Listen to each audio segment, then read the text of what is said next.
Okay, ready? 1, 2.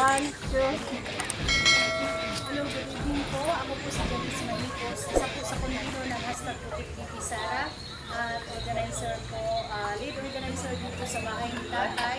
Kasama ang mga volunteers at vloggers 24/7 na naghihintay at nagbabantay sa bahay ni Tatay. Andito po kami para magpasalamat po sa lahat-lahat ng mga supporters at followers ni Tatay Digong. We congratulate po kay Tatay kasi siya po talaga ang nanalo at Duterte pa rin po ang buong bayan.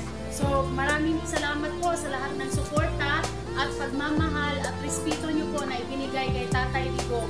We want our Tatay Digong to come back home. We love him. Gusto po namin na maiuwi na siya galing sa Netherlands. Naghihintay po kami at hindi po kami uuwi hanggat hindi po siya dadating at uuwi dito sa Davao. Kaya gusto po namin ipaabot sa lahat, sa buong mundo.